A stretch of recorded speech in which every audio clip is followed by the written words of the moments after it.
સુરતના કતારગામ બાળાશ્રમ ખાતે આજે એક ભાવુક અને માનવતાભર્યો કાર્યક્રમ યોજાવાનો છે। સવારે 10:45 કલાકે કલેક્ટર અને પોલીસ કમિશનરના અધ્યક્ષ સ્થાને 3 અનાથ બાળકોને દત્તક લેનાર માતા પિતાને સોંપવાની પ્રક્રિયા હાથ ધરાશે। ખાસ કરીને ડિંડોલી વિસ્તારમાંથી મળેલી દીકરી હસ્તીની એડોપ્શન પ્રક્રિયા પણ આજે પૂર્ણ થવાની છે।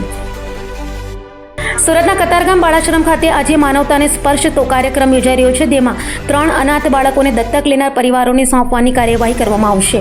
આ કાર્યક્રમ કલેક્ટર સાહેબ અને પોલીસ કમિશનર સાહેબની ઉપસ્થિતિમાં યોજાશે। કાર્યક્રમમાં ડિંડોલી વિસ્તારમાંથી મળી આવેલી દીકરી હસ્તીની એડોપ્શન પ્રક્રિયા પણ પૂર્ણ કરવામાં આવશે। લાંબા સમયથી બાળાશ્રમમાં સંભાળ હેઠળ રહેલી હસ્તીને હવે નવો પરિવાર અને નવી ઓળખ મળશે। આ પ્રસંગે સંબંધિત અધિકારીઓ, બાળ કલ્યાણ સમિતિના સભ્યો તેમજ મીડિયા પ્રતિનિધિઓ હાજર રહેશે। કાર્યક્રમ સવારે 10:45 કલાકે કતારગામ બાળાશ્રમ ખાતે યોજાનાર છે। સમાજ સુરક્ષા કચેરી અને બાળ સંરક્ષણ ગૃહ ખાતેથી આપણે 3 લક્ષ્મીઓને તેમના પરિવારને સોંપવામાં આવ્યા છે। માનનીય સીપી સાહેબે કીધું એમ જે હસ્તી છે તે પોલીસ પરિવારને મળી હતી અને ત્યાર પછી અહીંયા આપણે શિશુગૃહમાં તેનો ઉછેર કરવામાં આવ્યો હતો। તે જે તે અન્ય 2 દીકરીઓ છે એને પણ આપણે અલગ અલગ જગ્યાએથી મળી આવેલી અને આપણે શિશુગૃહમાં એનો ઉછેર કર્યો છે। ભારત સરકારની આપણી એક સ્કીમ છે CARA, એટલે આપણે જે કારા એને શોર્ટમાં કહીએ છીએ।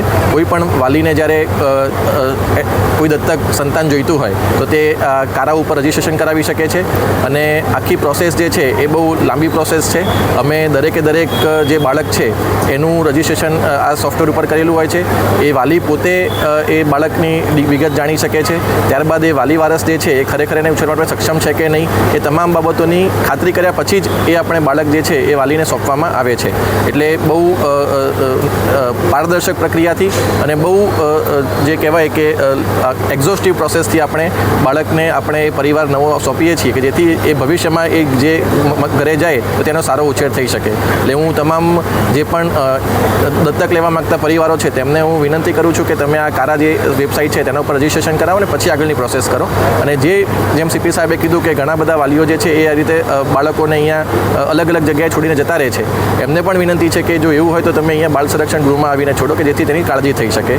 ફરીથી હું જે 3 દીકરીઓ છે એના પરિવારને ખૂબ શુભેચ્છા પાઠવું છું અને અમારી જે સમગ્ર ટીમ જેણે આ કામગીરી કરી છે, CWC પછી સમાજ સુરક્ષાની ઓફિસ, એના તમામ જે કર્મચારીઓ અને અધિકારીઓ છે અને ખાસ કરીને પોલીસ તંત્ર, તેમનો પણ સહયોગ વહીવટી તંત્રને સતત મળતો રહ્યો છે, તો તેમનો પણ ખૂબ ખૂબ આભાર માનું છું। જય હિન્દ। हस्ती तो हमारे पुलिस परिवार की बेटी हो गई है और उसके हम नामकरण में और उसकी छठ हमने बहुत अच्छे से किया था, तो जैसे वो पुलिस की बेटी हो गई है और आज हस्ती के साथ 2 बेटियां और उनको तीनों बच्चों को एक नया घर मिल रहा है और उनके घर में लक्ष्मी जा रही है।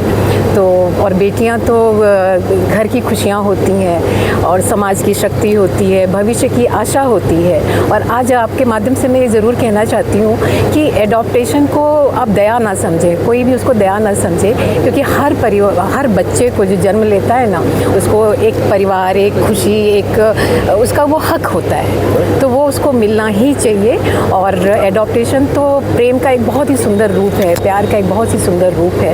और यही बाकी तो हमारे ऑफिसर लोग ने बता ही दिया है कि आप बच्चों को इस तरह ना डालें, कहीं नदियों के किनारे पड़े होते हैं, कहीं पेड़ों के नीचे पड़े होते हैं, ऐसा ना करें। शिशु गृह में बच्चों को लाएं, पुलिस का नाम और रोशन हो।